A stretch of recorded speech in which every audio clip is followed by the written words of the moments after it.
काँग्रेसमधून सोनिया गांधी राज्यसभा निवडणूक लढवणार आहेत आणि महाराष्ट्रातून चंद्रकांत हंडोरे यांना राज्यसभेचं तिकीट मिळणार आहे, तर अभिषेक मनु सिंघवी हिमाचल प्रदेशमधून काँग्रेसचे उमेदवार असणार आहेत। अखिलेश प्रसाद यांनाही राज्यसभेचं तिकीट मिळाले। महत्त्वाची बातमी, काँग्रेसच्या गोटातून काँग्रेसचे आता राज्यसभेचे उमेदवार ठरतात आणि यामध्ये सर्वात महत्त्वाचं नाव पुढे येते ते म्हणजे सोनिया गांधी यांचा राज्यसभेचा उमेदवारी अर्ज भरण्यासाठी आज सोनिया गांधी राजस्थानमध्ये दाखल झाल्यात। काही वेळामध्ये राज्यसभेचा निवडणूक अर्ज ते भरणार आहेत। आणखी माहिती जाणून घेऊया, आमचे प्रतिनिधी रामराजे शिंदे थेट आपल्याबरोबर जोडले गेलेत। राम, राज्यसभा निवडणुकीसाठी सोनिया गांधी आता उमेदवारी अर्ज राजस्थानमधून भरणार असल्याचं कळते। अनेक नावं पुढे येतात। महाराष्ट्रातून चंद्रकांत हंडोरेंना तिकीट मिळते, काय काय नेमके तपशील आहेत?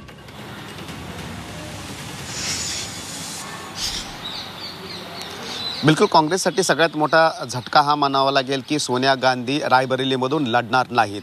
म्हणजेच की यावेळेस त्यांनी लोकसभेला पूर्ण अमृत नोनी आर्थो प्लस, ये एक प्रूवन फॉर्मूला है। इसमें मौजूद नोनी फल के गुण और आयुर्वेदिक जड़ी बूटियां शरीर को जरूरी पोषक तत्व देने के साथ साथ हड्डियों और जोड़ों के घिसने, उनमें होने वाले सूजन और दर्द को रोकने में मदद करता है। दर्द मुक्त जीवन के लिए अमृत नोनी आर्थो प्लस विराम दिलेला आहे।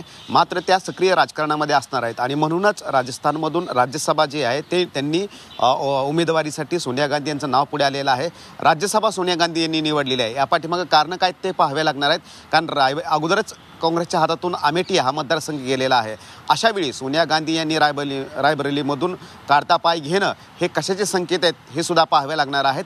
आणि या ठिकाणावरून मग प्रियंका गांधी लोकसभा निवडणूक लढवणार का असे सुद्धा मुद्दे जे आहेत ते उपस्थित राहिलेले आहेत। परंतु काँग्रेसच्या कार्यकर्त्यांसाठी, काँग्रेसच्या नेत्यांसाठी हे धक्कादायक आहे की सोनिया गांधी हे रायबरेली लढवणार नाहीत, की जो पारंपरिक हा मतदारसंघ आहे। रायबरेली मतदारसंघ इथून अगोदर नेहरू, राजीव गांधी हे सुद्धा लढलेले आहेत। आणि त्यानंतर आपण महाराष्ट्राकडे आलो तर पाहता येईल की चंद्रकांत हंडोरे यांना पुन्हा एकदा त्यांच्यावर विश्वास ठेवलेला आहे। कारण विधान परिषदेच्या निवडणुकीमध्ये आपण पाहिलेलं होतं की काही मतं फुटली होती म्हणून त्यांना संधी मिळाली नव्हती विधान परिषदेमध्ये। आता पुन्हा एकदा राज्यसभेसाठी उमेदवारी दिलेली आहे आणि आता अशोक चव्हाण बाहेर पडल्यामुळे पुन्हा एकदा महाराष्ट्रामध्ये कोणतं गणित जे आहे काँग्रेसचं ते बिघडते का हे पाहावं लागणार आहे। खरंय, काँग्रेसचं गणित कसं नेमकं बिघडते हे आता पुढच्या काळामध्ये स्पष्ट होणार आहे। धन्यवाद राम, दिलेल्या सगळ्या सविस्तर माहितीसाठी। अमेठी आणि रायबरेलीमधून आता काँग्रेसने थोडक्यात काढता पाय घेतलाय, कारण सोनिया गांधी राजस्थानमधून राज्यसभेची आता ही निवडणूक लढवणार आहेत।